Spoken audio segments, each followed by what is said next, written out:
محمد. أعوذ بالله من الشيطان الرجيم. بسم الله الرحمن الرحيم.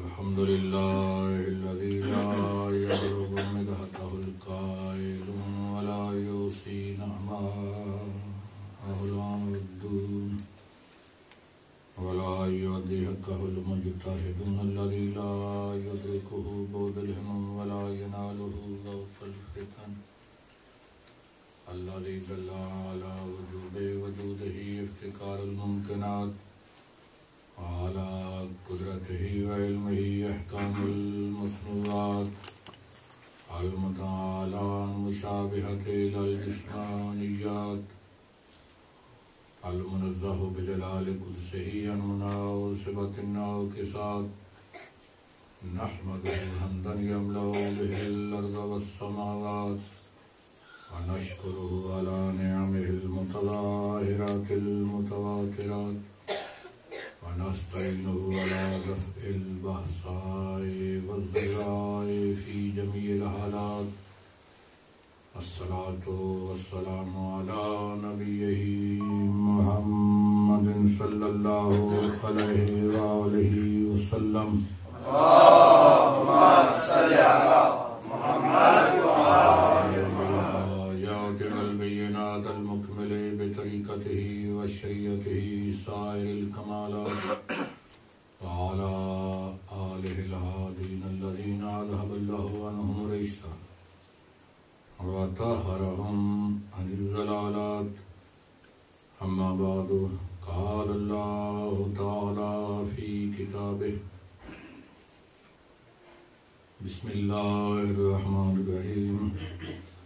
والمؤمنون والمؤمنات بعضهم أولياء بعض يأمرون بالمعروف وينهون عن المنكر ويقيمون الصلاة ويؤتون الزكاة ويطيعون الله ورسوله أولئك سيرحمهم الله إن الله عزيز حكيم.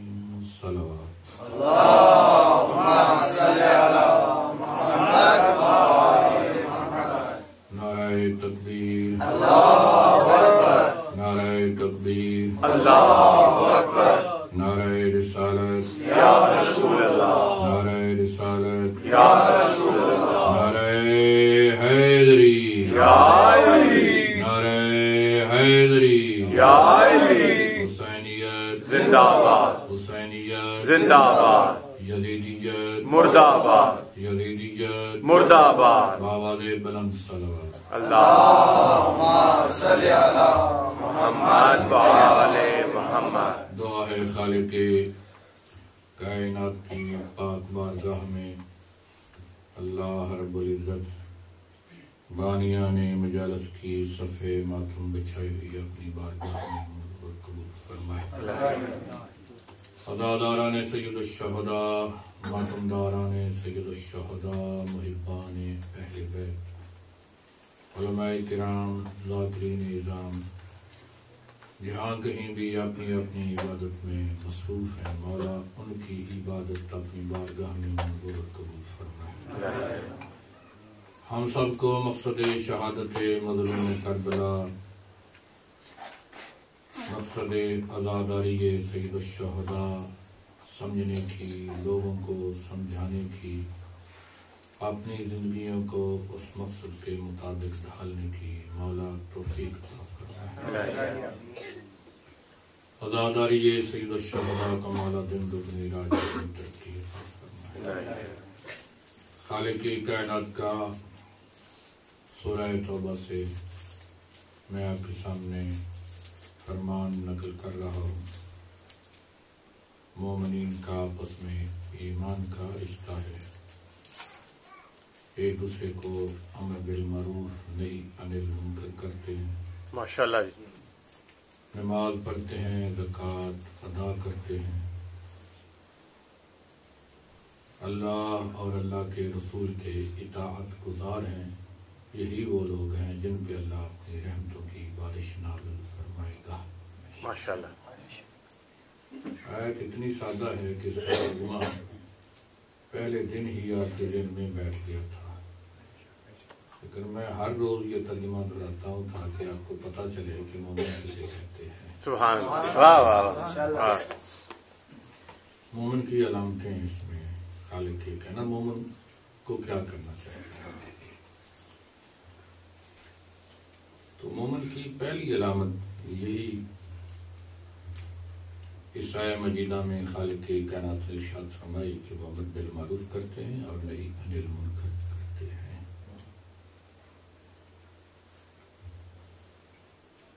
رسول کائنات صلی اللہ علیہ وآلہ وسلم نے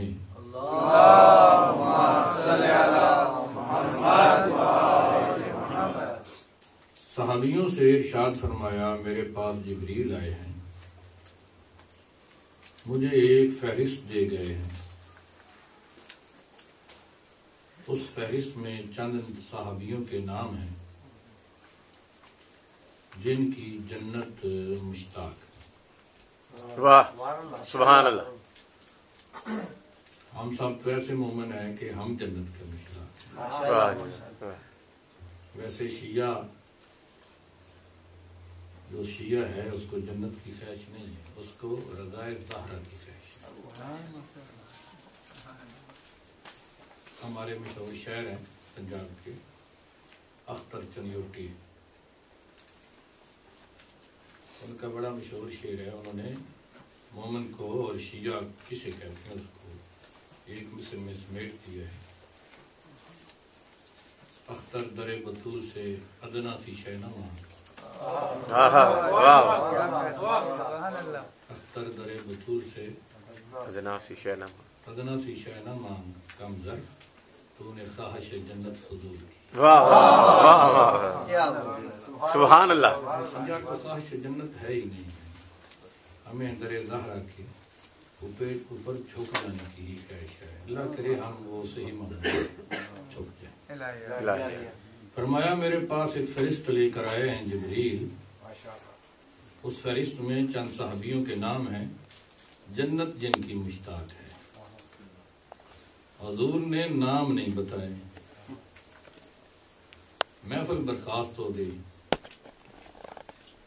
صحابیوں نے آپس میں پوچھنا شروع کر دیا پتہ نہیں نام ہے یا نہیں۔ ہوا یہ کہ صحابیوں نے ایک دوسرے سے پوچھنا شروع کیا، پھر اس طرح کیا کہ دو چار اکٹھے ہو کر انہوں نے کہا کہ فلاں صحابی کے پاس چلتے ہیں، اس سے پوچھتے ہیں شاید اس کا نام فہرست میں ہو، رسول نے ہمیں تو نہیں بتایا۔ آئے ایک بڑے صحابی کے پاس آ کر کہا حضور صلی اللہ علیہ وآلہ وسلم نے ارشاد فرمایا ہے کہ میرے پاس ایک فہرست آئی ہے، اس میں چند صحابیوں کے نام ہے، جنت جن کی مشتاق ہے، آپ کا نام اس میں ہے؟ بتایا نہیں ہے رسول کائنات صلی اللہ علیہ وآلہ وسلم۔ اچھا پھر اس طرح کریں آپ جا کر رسول سے پوچھیں تو صحیح۔ میں نہیں پوچھوں گا، اور انہوں نے کہا نہیں ہے تو جو بھرم بنا ہوا ہے وہ بھی خاتم۔ واہ واہ۔ ایک اور کے پاس گئے، اس سے بھی کہا، اب تھوڑا سا تجسس پیدا ہو جاتا ہے نا، جنت کس کی مشتاق ہو سکتی ہے؟ وہ اتنا عظیم صحابی کون ہے؟ فلاں ہوگا، وہ بڑا صحابی ہے۔ اس کے پاس گئے، کہا حضور نے ایک فہرست کے متعلق ارشاد فرمایا، آپ کو معلوم ہے؟ ہاں سنا ہے۔ کیا اس میں آپ کا بھی نام ہے؟ آپ کو معلوم ہے؟ نہیں معلوم نہیں ہے۔ تو اچھا اس طرح کریں کہ آپ جا کر پوچھیں کہ آپ کا نام اس فہرست میں ہے یا نہیں ہے۔ میں نہیں پوچھوں۔ چلتے چلتے پہلے دوسرے تیسرے چوتھے پانچویں صاحب کے پاس، مولا علی علیہ السلام کے پاس بھی آئے۔ سبحان اللہ، واہ۔ آپ کی دل رکھنے کے لیے، تھوڑا آپ کو حوصلہ دینے کے لیے میں یہ بات بیان کر رہا ہوں۔ ماشاءاللہ۔ کہا یا علی آپ نے سنا ہے کوئی فہرست آئی ہے؟ ہاں سنا ہے۔ اس فہرست میں آپ کا نام ہے؟ میں نے پوچھا تو نہیں ہے رسول کائنات صلی اللہ علیہ وآلہ وسلم۔ تو یا علی آپ جا کر پوچھیں کہ آپ کا نام ہے اس فہرست میں یا نہیں ہے؟ مولا نے ارشاد فرمایا کوئی مسئلہ نہیں، پوچھ لیتے ہیں۔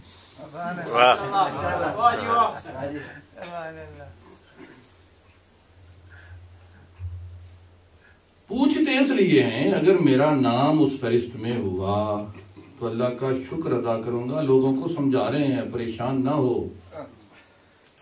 اگر میرا نام اس فہرست میں ہوا تو اللہ کا شکر ادا کروں گا، اگر نام نہیں ہوا تو رسول سے پوچھوں گا جن لوگوں کا نام ہے انہوں نے کون سا ایسا کام کیا جس کی بنیاد پر ان کا نام ہے، میں بھی وہ کام کر لوں گا، میرا بھی اس فہرست میں نام آ جائے گا۔ بتانا ان کا مقصد یہ تھا کہ پریشان کیوں ہوتے ہو، رسول سے جا پوچھو کہ کون سا کام کیا جاتا ہے کہ جنت مشتاق ہو جاتا ہے۔ اچھا ایک آپ کو بھی سبق دے رہے تھے، اپنے شیعوں کو بھی سمجھا رہے تھے کہ اگر مومنوں کی علامتیں جو اس آیت میں ذکر ہیں یا اور آیات میں مومنوں کی علامتیں خالق نے ذکر کی ہیں وہ ہمیں اگر ہیں تو اللہ کا شکر ادا کرنا چاہیے، اگر نہیں ہے تو پھر کوشش کرنی چاہیے کہ ہمیں نماز پڑھنی چاہیے، زکوٰۃ ادا کرنی چاہیے۔ تو مولا علیہ السلام کے ہر کام میں، ہر قول میں، ہر فعل میں حکمت ہے، اور آپ کے لیے شیعہ حیدر اقرار کے لیے، اپنے شیعوں کے لیے کوئی نہ کوئی سبق ہے۔ امر بالمعروف اور نہی عن المنکر کے ضمن میں ہم گزارشات آپ کے سامنے پیش کرتے آ رہے ہیں۔ جو امر بالمعروف کرے گا وہ ہادی برحق ہے، وہ ہادی ہے، اور جو ہادی ہوتا ہے اس کی اطاعت واجب ہوتی ہے، اور جس کی اطاعت واجب ہو وہ ہدایت کے لیے آتا ہے۔ واہ سبحان اللہ۔ جس کی اطاعت واجب ہو اس سے ہدایت لی جاتی ہے، اور جو ہدایت کے لیے ہے اس کی اطاعت واجب ہوتی ہے۔ موضوع میرا شروع تھوڑا سا میرے ساتھ آپ رہیے۔ ماشاءاللہ جی، بسم اللہ۔ خالق کائنات نے ارشاد فرمایا انا اول بیت، تھوڑی جی رواج اسی کر دو محمد و آل محمد بلندر صلوات۔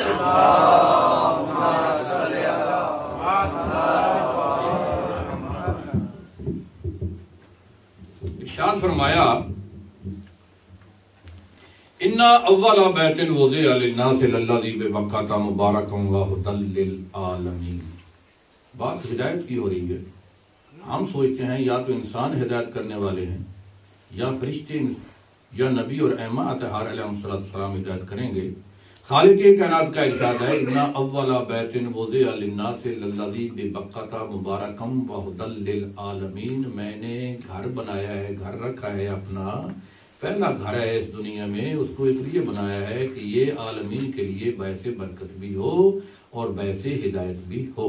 سبحان اللہ۔ یعنی ایک پتھروں کا گھر بھی اللہ کہہ رہا ہے کہ لوگوں کی ہدایت کا کام کرتا۔ واہ واہ واہ، توجہ میری طرف ہے ماشاءاللہ۔ ایک اللہ کا گھر، پتھروں کا بنا ہوا گھر جو ہے وہ بھی، یہ گھر کس نے بنایا؟ ابراہیم علیہ السلام اور اسماعیل علیہ السلام نے۔ بے شک ابراہیم اور اسماعیل سلام اللہ علیہما نے گھر نہیں بنایا، تعمیر نو کی ہے۔ ماشاءاللہ۔ یہ گھر پہلے سے تھا، واہ واہ، اس لیے خالق کائنات نے ارشاد فرمایا انا اول بیت وضع للناس، سب سے پہلا گھر جو میں نے زمین میں رکھا وہ میرا ہی گھر تھا۔ واہ واہ تو پھر ماننا پڑے گا کہ یہ آدم کے زمانے سے چلا آ رہا ہے۔ واہ، اگر ابراہیم نے ہی اس کو بنایا ہے تو پھر یہ پہلا گھر نہیں ہو سکتا۔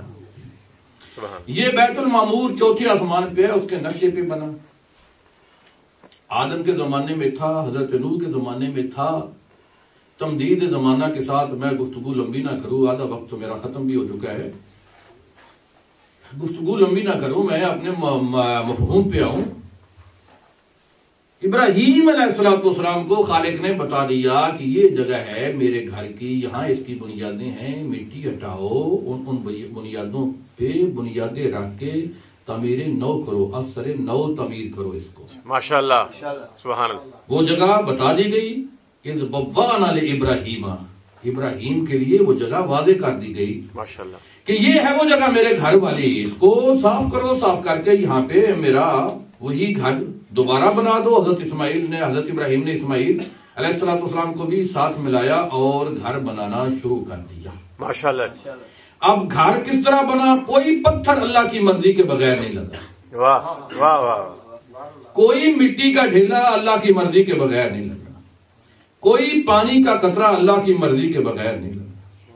اوقات میں سے وقت بھی وہ استعمال ہوا اللہ کی گھر کی تعمیر کے لیے جو وقت اللہ نے منتخب کیا کہ اب کام کرو اور اب آرام کرو. واہ واہ.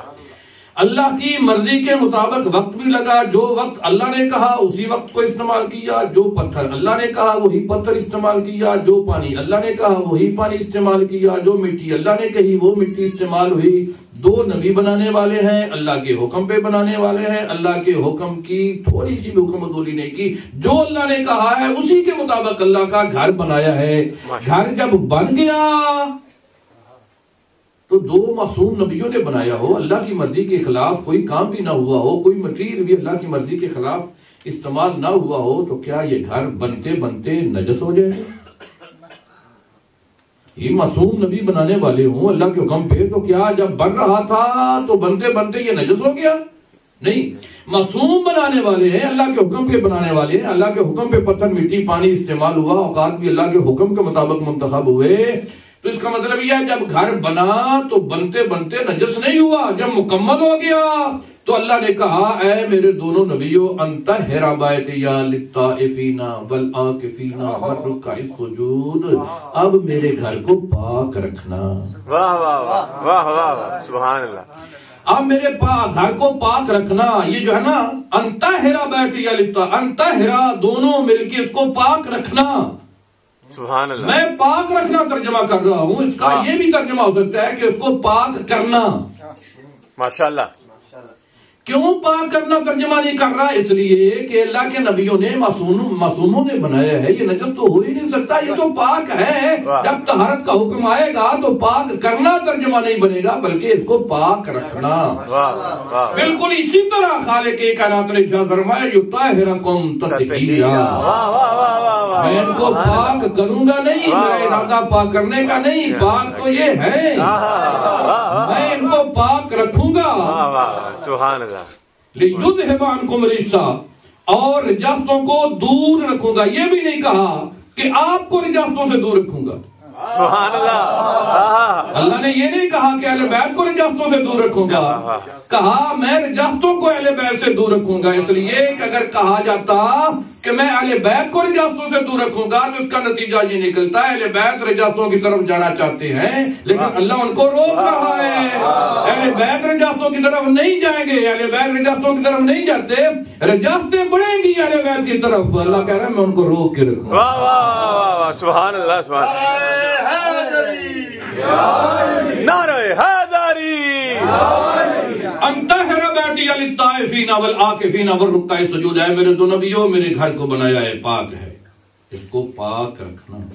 اب سوال یہ پیدا ہوتا ہے ذہن میں, یا اللہ تیرا گھر بن گیا, پاک ہے, بنانے والے پاک ہیں, تو پاک ہے, مٹیریل پاک ہے, تیرا گھر پاک بن گیا ہے, اب اس کو پاک رکھنا کیوں ضروری ہے؟ یہ تو ہو گیا کہ پاک بنا تو پاک تھا, کوئی چیز اس میں ایسی نہیں تھی جو نجس ہو, یعنی جب سے یہ ہے پاک ہے. ماشاءاللہ.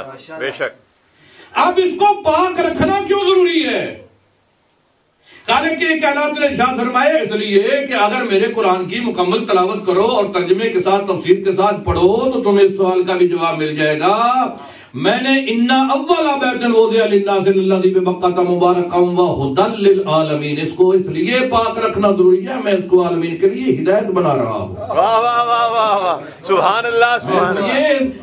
اس گھر کو عالمین کے لیے ہدایت بنا رہا ہوں. سبحان اللہ. کیونکہ ہدایت بنا رہا ہوں, ہادی بنا رہا ہوں عالمین کے لیے. عالمین یہاں کر ہدایت حاصل کریں گے, اور جس سے لوگ ہدایت حاصل کریں گے وہ کسی بھی لمحے خود نجس ہو جائے تو وہ ہدایت نہیں کرتا. واہ واہ واہ واہ واہ. سبحان اللہ. سبحان اللہ.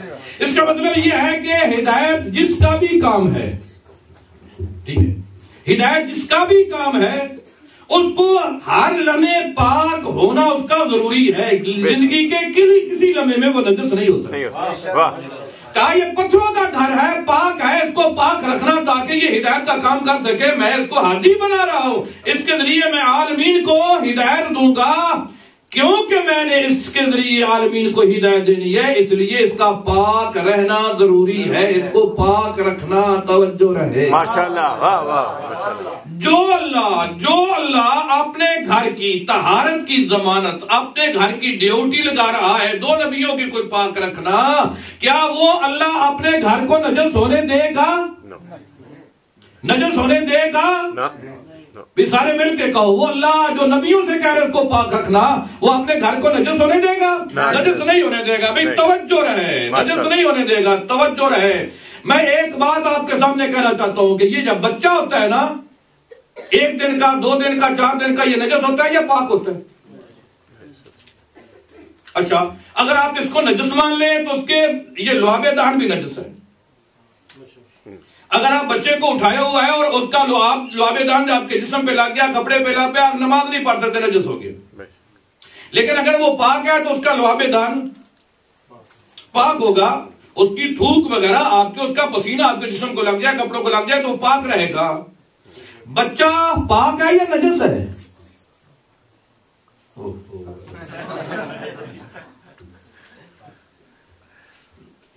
یہ آپ ہی نہیں بتانا.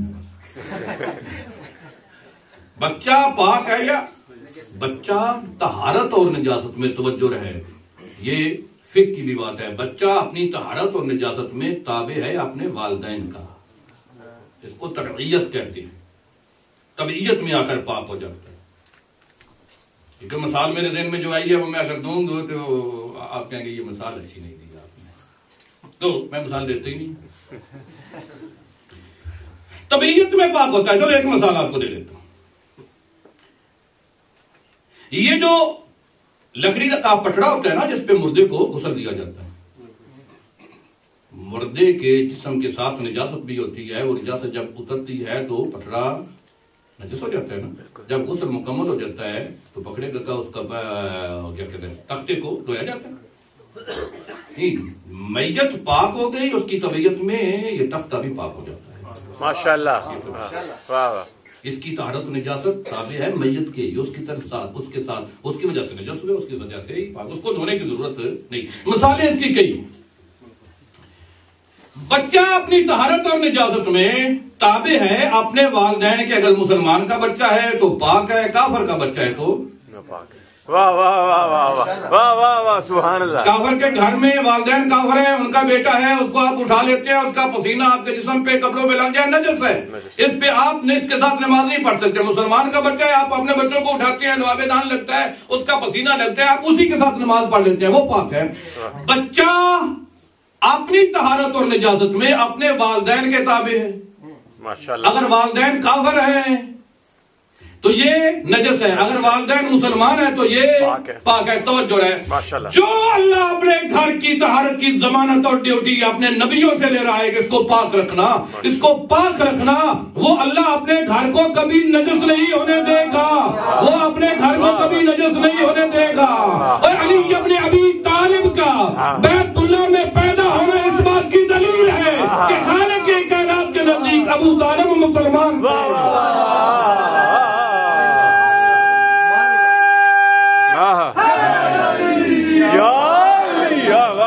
اس لیے جب بچہ پیدا ہوتا ہے نا، بچے کا بھی غسل واجب ہے، بچے کی ماں کا بھی غسل واجب ہے. جس جگہ پر ہوا ہے وہاں بھی نجاست لگ سکتی ہے، وہاں کا دھونا بھی ضروری ہے. ماشاءاللہ. یعنی بچہ جب پیدا ہوتا ہے تو نجاست ہی لے کر آتا ہے، ماں کو بھی نجس کر دیتا ہے، خود بھی نجس ہوتا ہے، جس جگہ پہ ہے، جس بستر پہ ہے وہ بھی نجس ہو سکتا ہے. سبحان. تو اللہ نے، اب آپ کہیں گے کہ علی ابن ابی طالب کا بیت اللہ میں آنا، کلید جو ہے بیت اللہ کی چابی جو تھی حضرت ابو طالب کے پاس تھی. اگر چابی لے کر فاطمہ بنت اسد آتی تو یہ دلیل نہ بنتی.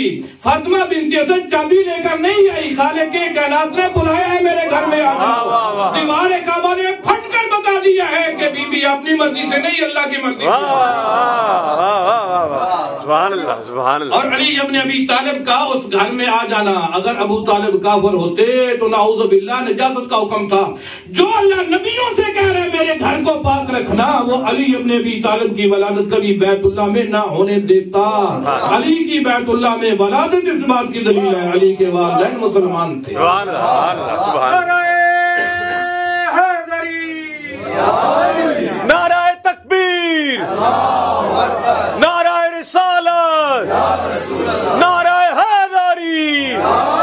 پر محمد میرے گھر کو پاک رکھنا, میرے گھر کو پاک رکھنا کیوں ضروری ہے؟ اس لیے میں نے اسے ہدایت کا کام لینا ہے. جس سے میں ہدایت کا کام لیتا ہوں وہ جب بنتا ہے تو پاک ہوتا ہے, اور جتنی دیر تک ہوتا ہے وہ پاک رہتا ہے. اس کا پاک رہنا ضروری ہے. توجہ رہے ماشاءاللہ. اب اور کس سے ہدایت کا کام لیا خالد؟ کون ہادی بن کے آیا؟ ایک مثال اور دے کر میں اپنے مقصد پہ آؤں گا. قرآن مجید کے متعلق خالق کے کائنات نے ارشاد فرمایا ھدی للمتقین. صرف متقین کے لیے ہدایت ہے؟ یہ نہیں ہدایت دیتا ہے قرآن, نہیں, صرف متقین کے لیے ہدایت نہیں ہے. شہر رمضان الذی انزل فیہ القرآن ھدی للناس, یہ ناس کے لیے بھی ہدایت ہے, یہ لوگوں کے لیے بھی ہدایت ہے. یہ قرآن بھی ہدایت بن کے آیا نا, قرآن بھی ہادی بن کے آیا نا. جو ہادی بن کے آتا ہے وہ پاک ہوتا ہے, اس کا پاک رہنا بھی ضروری ہے, پاک ہوتا ہے. اور قرآن اتنا پاک ہے, اتنا پاک ہے کہ اس کا نام ہی قرآن پاک ہے. سبحان اللہ. واہ واہ واہ. قرآن پاک ہے نا؟ بے شک. اچھا, جہاں آپ کو شک پڑ جائے تو وہاں مجھے بتا دینا. قرآن پاک ہے, قرآن کا پاک رکھنا بھی ضروری ہے. جس طرح بیت اللہ پاک تھا اور نبیوں سے کہا کہ اس کو پاک رکھنا, ماشاءاللہ, اسی طرح قرآن پاک ہے. قرآن کے متعلق بھی حکم ہے لا یمسہ الا المطہرون, نجاست کی حالت میں اس کو مس بھی نہ کرنا. واہ واہ واہ. یعنی یہ پاک ہے, اس کو پاک رہنے دینا نجاسات کے ساتھ اس کو, بلکہ بغیر وضو کے اس کو آپ مس نہیں کر سکتے. آپ قرآن مجید کے حروف کو, کسی ایت کو, زیر زبر شد مد کو آپ بغیر وضو کے مس نہیں کر سکتے, کیونکہ پاک ہے اور آپ وضو کے ساتھ نہیں ہیں. جس طرح یہ پاک ہے اسی طرح اس کو پاک رکھنا ضروری ہے. لا یمسہ الا المطہرون. بے شک. اچھا, قرآن کو بغیر وضو کے ساتھ اس طرح مس کریں تو آپ ثواب کر رہے ہیں یا گناہ؟ گناہ. قرآن کے سامنے آپ اس کا, ٹھیک ہے. پھر میرے موضوع سے تھوڑا سا ہٹ کے ایک منٹ کے لیے, ماشاءاللہ ماشاءاللہ. یہ نہ کیا جوابی ہو گئے نور صاحب. اچھا, اہل بیت ائمہ طہار چہاردہ معصومین علیہم السلام زیادہ پاک ہیں یا قرآن زیادہ پاک ہے؟ ناطق قرآن دونوں ہی پاک ہیں. سبحان. فیصلہ یہ نہیں کریں کہ کون ہے, دونوں ہی پاک ہیں. ان کی طہارت ہماری دینی بساط سے اوپر ہے. ہم یہ نہیں کہہ سکتے وہ پاک نہیں, دونوں پاک ہیں. ماشاءاللہ. وہ قرآن صامت ہے, قرآن ناطق. قرآن صامت کے ایک حرف کو بغیر وضو کے مس کرے تو گناہ ہے, اور قرآن ناطق کے نام کو بغیر وضو کے مس کرے تو گناہ. یعنی یہاں علی ابن ابی طالب کا نام لکھا ہوا ہے, میں بغیر وضو کے اس کو مس کروں تو ثواب ہے یا گناہ؟ بس یہی بات میں آپ کو بیان کرنا چاہتا تھا. یہ کوئی لاکٹ بنے ہوتے ہیں نا, اوپر لکھا ہوتا ہے یا علی مدد. یہ علی مدد کا میں منکر نہیں ہوں, آپ کئی بتاؤ مجھے کہتے ہیں یا علی مدد, اور میں پیر مولا علی مدد کہتا ہوں. ماشاءاللہ. یا علی مدد یا صرف یا علی لکھا ہے. پانچن پاک کے نام لکھے ہوئے ہیں, شہادہ معصومین کے نام لکھے ہیں, آپ کے کڑے کے اوپر لکھے ہوئے ہیں, آپ کے لاکٹ کے اوپر لکھے ہوئے ہیں. بعض مومنوں نے جذبات میں عقیدت میں آ کر اپنے جسم پہ نام لکھوائے ہوئے ہیں. اگر ایسا کرنا ہے تو ہر وقت اپنے جسم کو پاک رکھنا واجب ہے. ماشاءاللہ. واہ واہ واہ واہ. ہر وقت اپنے جسم کا پاک رکھنا اور ہر وقت باوضو ہونا ضروری ہے. وَإِلَّا نہ کڑا ایسا پہنو جس پہ نام پاک لکھے ہوئے ہیں یا آیت قرآنی لکھی ہوئی ہے, اور نہ ہی لاکٹ ایسا پہنو جس پہ لکھا ہوا ہے. چاہے ٹی وی پہ بھی مشہوری آ رہی ہے لفظ اللہ سونے کا بنا ہوا ہے تو یہ اس کی برکتیں ہیں. اس کی برکتیں نہیں ہیں بابا, اس کی برکتیں نہیں ہیں. اللہ کا نام لکھا ہوا, آپ کا جسم نجس ہو اور آپ نے اللہ کا نام آپ نے سینے پہ لٹکایا ہوا ہو تو آپ گناہ گار ہو رہے ہیں. اگر کوئی یہ کرنا چاہتا ہے تو اس کے اوپر پلاسٹک چڑھا لے, کور چڑھا لے, تو پھر دوسری بات ہوتی ہے. بآواز بلند صلوات پڑھ. اللہم صلی علی محمد و آل محمد. اللہ نے اپنا گھر بھیجا بنایا اس دنیا میں کیوں؟ ہدی للعالمین، تاکہ عالمین کی ہدایت کا کام کرے. اس کو پاک ہے، اس کو پاک رکھنا. قرآن مجید کو لوگوں کی ہدایت کے لیے بھیجا، یہ پاک ہے، اس کو پاک رکھنا. لا یمسہ الا المطہرون. گویا کہ خالق کائنات نے یہ کلیہ بیان کر دیا کہ جو ہدایت کے لیے میں بھیجتا ہوں، وہ جب بھیجتا ہوں تو پاک ہوتا ہے، اور زندگی میں بھی وہ پاک ہی رہتا ہے.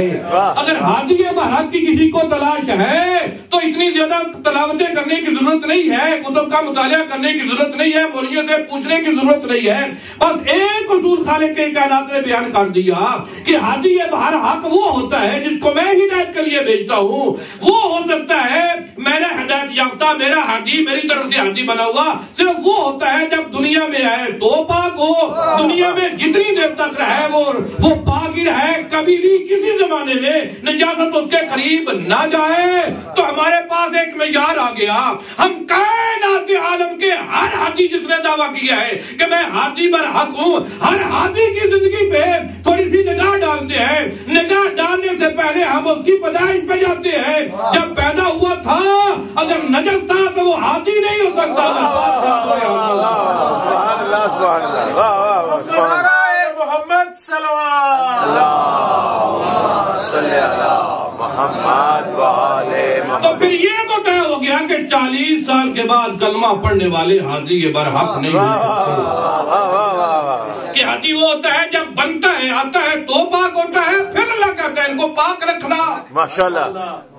اچھا قرآن، اچھا بیت اللہ کو تم نبیوں نے پاک رکھنا، قرآن کو آپ سب نے مل کر پاک رکھنا. واہ. لیکن جو ہادی اس نے بنا کر بھیجے ہیں وہ ایسے بنا کر بھیجے ہیں کہ ان کی طہارت نہ نبیوں کے ذمہ لگاتا ہے نہ ہمارے ذمہ لگاتا ہے. کہتا ہے میں خود ان کو پاک رکھوں گا.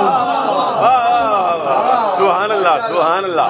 وہ نبیوں کو نہیں کہتا ان کو پاک رکھنا، ہمیں بھی نہیں کہتا ان کو پاک رکھنا، ہمیں تو کہتا ذرا دور رہنا نجاست کی عادت میں. ان کی طہارت خود اپنے ذمہ لیتا ہے. وَيُطَهِّرَكُمْ تَطْهِيرًا. میں ان کو اس طرح پاک رکھوں گا جس طرح پاک رکھنے کا حق ہے. سبحان اللہ. جس طرح لو یہ بات تو ہوگی طے کہ محمد و اہل بیت محمد علیہ السلام ہادی برحق ہیں. میں تھوڑی سی بات اس سے تھوڑا آگے بڑھانا چاہتا ہوں. میں آپ کے سامنے یہ بیان کرنا چاہتا ہوں کہ رسول کائنات کے بعد ہادی برحق کون ہو سکتا ہے؟ علی ابن ابی طالب نے بیت اللہ میں آ کر بتا دیا نا کہ میں پاک آیا ہوں اور پاک رہوں گا. ٹھیک ہے. لوگ دوسرا ہادی برحق کون ہے؟ امام حسن علیہ السلام. سبحان اللہ. ذمہ داری کے ساتھ کہہ رہا ہوں، میں ذمہ داری کے ساتھ کہہ رہا ہوں. امام حسن علیہ السلام جب اس دنیا میں تشریف لائے، رسول کائنات گھر میں تشریف لائے، پتا چلا کہ میرا نواسا دنیا میں آیا ہے. کنیز سے کہا کہ میرا بیٹا مجھے دو. کنیز نے کہا کہ ابھی بچے کو غسل دینا ہے. جب کنیز نے کہا یا رسول اللہ ابھی بیٹے کو غسل دینا ہے، سرور کائنات نے کنیز کی طرف دیکھ کر کہا تو اسے پاک کرے گی؟ تو پاک کرے گی؟ یہ پاک ہو کر آتے ہیں، یہ آتے ہیں تو پاک ہوتے ہیں. ان کی طہارت کی ذمہ داری میں نے خالق نے اپنے ذمہ لے لی ہے. تم اسے پاک نہیں کر سکتی، لے کر آؤ. لیکن رسول کائنات نے کنیز سے یہ کہہ کر کے تو اسے پاک کرے گی. اللہ پاک کر کے اس دنیا میں ان کو بھیجتا ہے. اس بات کی دلیل ہے سرور کائنات کے نزدیک علی کے بعد ہادی برحق امام حسن علیہ السلام. سبحان اللہ. سبحان اللہ. محمد و آل محمد بلندتر صلوات. اللہم صلی علی محمد و آل محمد. سبحان اللہ. تو بات میری یہاں تک تھی، لیکن میں تیسرے ہادی برحق کی بھی بات کرتا ہوں نا. ماشاءاللہ ماشاءاللہ. جب تیسرا ہادی برحق امام حسین علیہ السلام دنیا میں تشریف لائے تو زمین و آسمان میں ہر جگہ پر خوشی کا اظہار ہوا. فرشتے جوق در جوق زمین پر آ رہے ہیں. ایک خطرس نامی فرشتہ ہے، وہ ترکی اولا کی وجہ سے اپنے بالوں پر جو ہے گوا بیٹھا تھا، کسی جزیرے میں پڑا ہوا تھا. اس نے جب دیکھا کہ فرشتے جوق در جوق زمین کی طرف جا رہے ہیں، ایک مرتبہ نے پوچھا بھی کیا ہو گیا، زمین کی طرف کیوں جا رہے ہو؟ کہا رسول کائنات کے گھر اللہ نے نواسا دیا ہے، ہم مبارکباد دینے کے لیے جا رہے ہیں. ایک مرتبہ خطرس نے کہا مجھے بھی اٹھا کر لے چلو، ہو سکتا ہے اسی بچے کے بغیر مجھے. اچھا وہ فرشتے اٹھا کر خطرس کو زمین پہ لے آئے. کہا یا رسول اللہ، کہا یا رسول اللہ. یہ خطرس کہتا ہے کہ اس بچے کے طفیل، اس بچے کے وسیلے سے مجھے ہو سکتا ہے شفا مل جائے. حضور نے ارشاد فرمایا اس کو حسین کے گہوارے کے ساتھ مس کرو. جو رہے استاد بزرگوار حافظ سید محمد سبطین صاحب قبلہ مرحوم مغفور یہ واقعہ پڑھا کرتے تھے. وہ واقعہ پڑھا کرتے جب حضور نے ارشاد فرمایا کہ اس کو پنگوڑے کے ساتھ حسین لاجپال کے پنگوڑے کے ساتھ مس کرو. حضور نے ارشاد فرمایا اللہم طاہر ہو، اللہم طاہر ہو، اللہم طاہر ہو. یا اللہ حضرت کو پاک کر دے، یا اللہ حضرت کو پاک کر دے، یا اللہ حضرت کو پاک کر دے. 3 مرتبہ یہ دعا مانگے کہ یا اللہ حضرت کو پاک کر دے.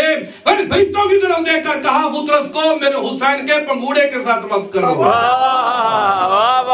اس کا مطلب یہ ہے کہ جو فرشتہ بھی ترک اولا کا شکار ہو جائے اس کو بھی رسول کائنات کی دعا کے ساتھ 3 مرتبہ پہلے پاک ہونا پڑتا ہے. حسین اتنے پاک ہے تب حسین کے پنگوڑے کے ساتھ جا کر وہ مس ہو سکتا ہے.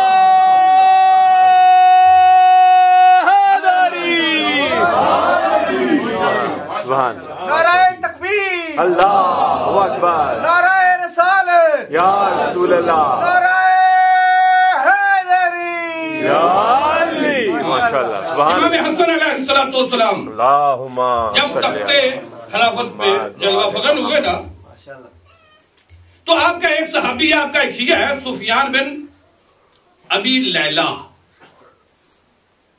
آپ کا بہت قریبی شیعہ. جس طرح مولا علی علیہ السلام کے قریبی تھے نا مالک اشتر، اسی طرح امام حسن علیہ السلام کے یہ. بلکہ روایت ہے کہ جب قیامت والے دن آواز آئے گی نا کہ رسول اور رسول کے صحابی آ جاؤ، علی اور علی کے صحابی آ جاؤ، حسن اور حسن کے صحابی آ جاؤ، تو حسن کے ساتھ امام حسن علیہ السلام کے ساتھ سب سے پہلا یہی شخص ہوگا. جب اس نے دیکھا نا کہ میرے مولا تخت پہ بیٹھے ہیں اپنے جذبات پہ قابو نہیں رکھ سکا، کھڑا ہو گیا، جذبات میں آ کر کہتا ہے اے فرزند رسول آپ کو مبارک ہو. کونتا حلالا صرتا بدرا، آپ پہلی کا چاند تھے آج 14ویں کا چاند. کونتا قمران صرتا شمسا، گویا کہ آپ 14ویں کا چاند پہلے بھی تھے آج سورج کی طرح چمک رہے ہیں. جب کہا نا کہ آپ سورج کی طرح چمک رہے ہیں کہ ایک مرتبہ امام حسن علیہ السلام نے اپنے صحابی کی طرف دیکھ کر کہا واللہ ہے خدا کی قسم اس خلافت نے مجھے کوئی زینت نہیں بخشی، میں نے اس کو قبول کر کے اس کو زینت بخشی. جس طرح میرے بابا نے مکہ میں آ کر خانہ کعبہ میں آ کر بیت اللہ کو شروع کر.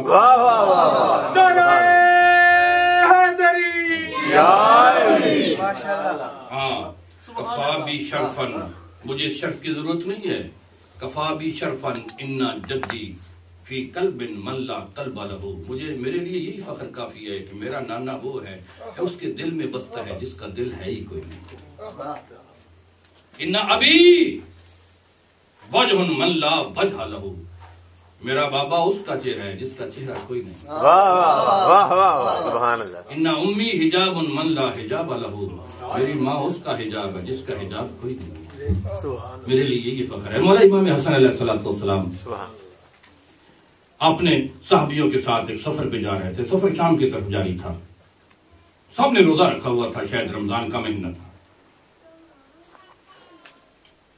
ایک صحابی ہے وہ کہتا ہے میں سوچ رہا تھا کہ سورج ابھی غروب ہونے کو جا رہا ہے لیکن امام حسن علیہ السلام ہم سب نے روزے رکھے ہیں. امام حسن علیہ السلام ہمیں رکنے کا حکم نہیں دیتے تاکہ کوئی کھانے پینے کا بندوبست کیا جائے، کوئی افطاری کا انتظام کیا جائے. کہتا ہے جوں سورج غروب کی طرف جا رہا تھا ہماری پریشانی میں اضافہ ہوتا چلا جاتا. صحرا تھا وہ، عربستان کا سراب، بھوک اور پیاس سے نڈھال ہو چکے تھے.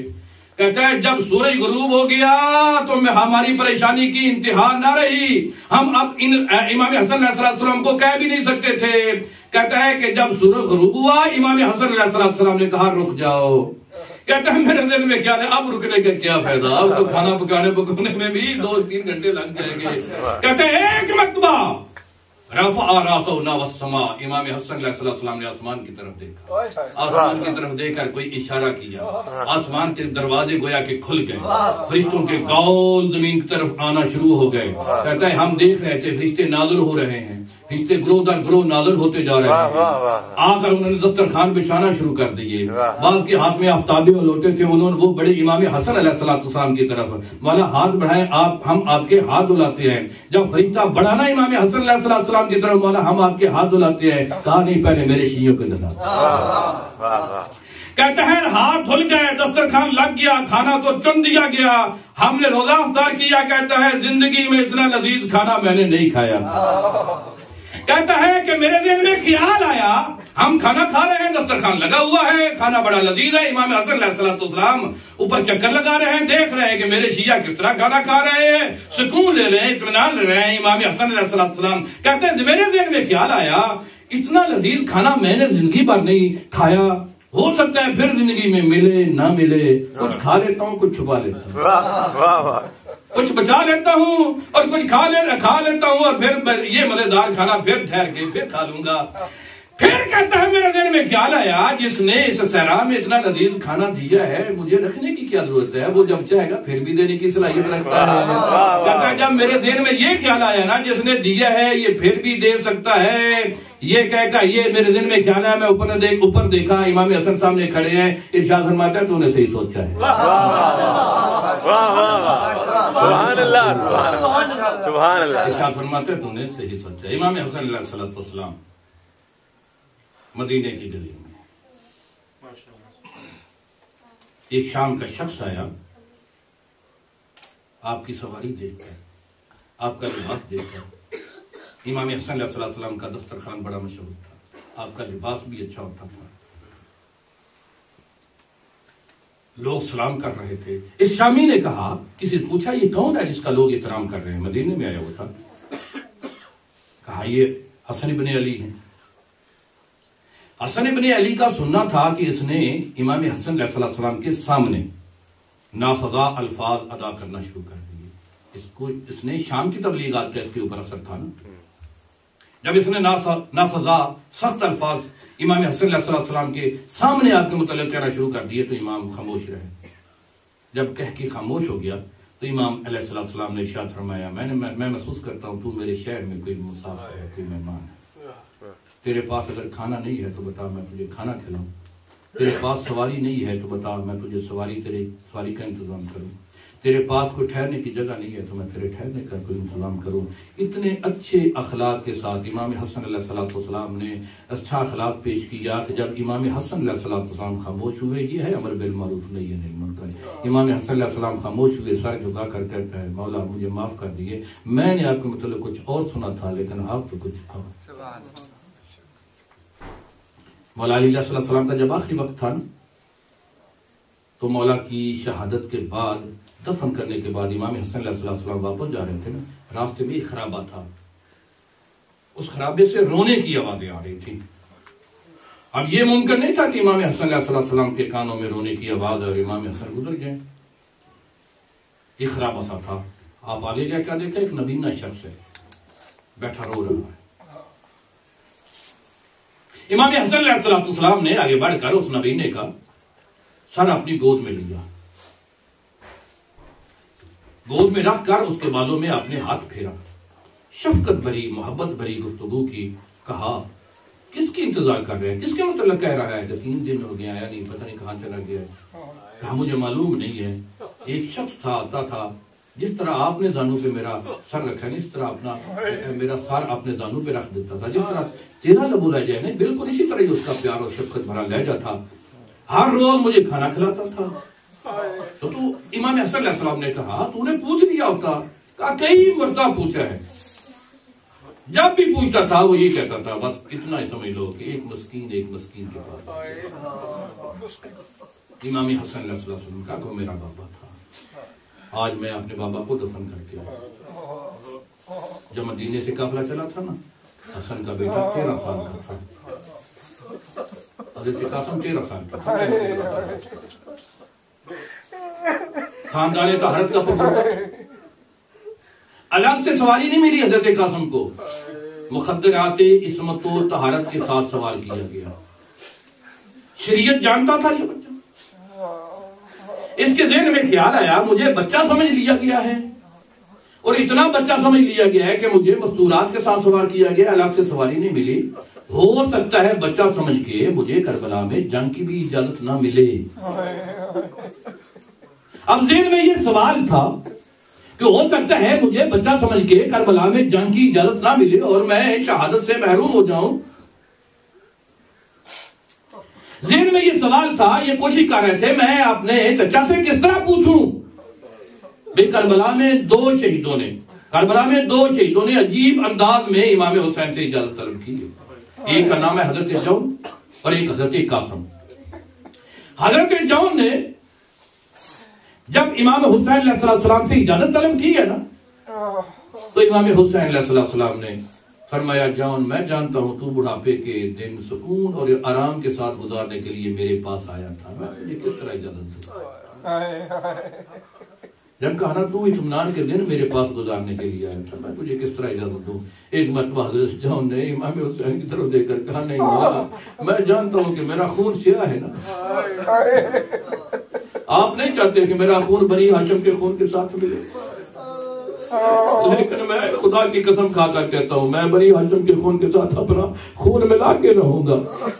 اب کیونکہ حضرت جون تھوڑے سے رنجیدہ ہو گئے تھے نا، جب حضرت جون شہید ہوئے نا تو یہ وہ شہید ہے جس کا سارا اپنے زانوں پہ رکھ کر رخساروں پہ رخسار رکھے، رخساروں پہ رخسار رکھ کے مظلوم کربلا دعا مانگ رہے تھے یا اللہ میرے جون کے خون کو معطر کر دے. ایک یہ حضرت جون ہے اور شہزادہ قاسم.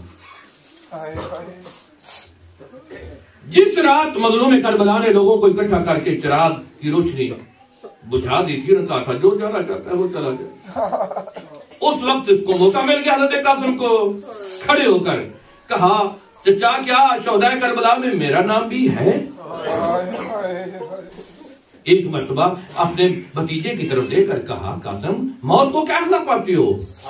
اعلیٰ من الاصل، چچا شے سے بھی زیادہ میٹھی. کہا بیٹا تیرا بھی نام ہے اور چھوٹے علی اصغر کا بھی نام ہے شہدائے کربلا. جب علی اصغر کا نام سنا نا تو ایک مرتبہ اپنے متعلق تو مطمئن ہو گئے، لیکن اصغر کا نام سننا تھا. پریشان ہو کر کہا کیا چچا یہ ظالم ہمارے خیموں میں آ جائیں گے؟ نہیں بیٹا یہ خیموں میں نہیں آئیں گے، میں اصغر کو لے کر میدان میں جاؤں گا. حضرت قاسم کئی مرتبہ آئے امام حسین علیہ السلام کے پاس اجازت لینے کے لیے. اجازت طلب کرتے ہیں، مظلوم حسین سر سے لے کر پاؤں تک دیکھ کر رونا شروع کر دیتے ہیں. قاسم واپس پلٹ جاتا ہے. ایک مرتبہ حضرت ام فرما نے کہا قاسم دادی زہرا کے سامنے مجھے شرمندہ نہ کرنا. رو کر کہتے ہیں اماں آپ کے پاس آتا ہوں، آپ موت کی طرف بھیجتے ہیں. چچا کے پاس جاتا ہوں، میری طرف دیکھ کر رونا شروع کر دیتے ہیں. کئی مرتبہ حضرت قاسم نے اجازت طلب کی، مظلوم کربلا نے اجازت نہیں دی. گویا شہزادہ تھک کے ایک مرتبہ خیمے کے ساتھ تھک کے بیٹھ گیا. تھوڑی دیر بیٹھنے کے بعد اس کو یاد آیا کہ میری ماں کہتی تھی کہ جب تیرا بابا دنیا سے گیا تھا نا تو ایک تعویذ دے کر گیا تھا، وہ تعویذ تیرے ساتھ ہے. کہا تھا کہ جب قاسم پہ کوئی مشکل وقت آئے نا تو یہ تعویذ کھول کے اس پہ عمل کرے. دل میں خیال کیا اس سے وقت مشکل کون سا ہو سکتا ہے.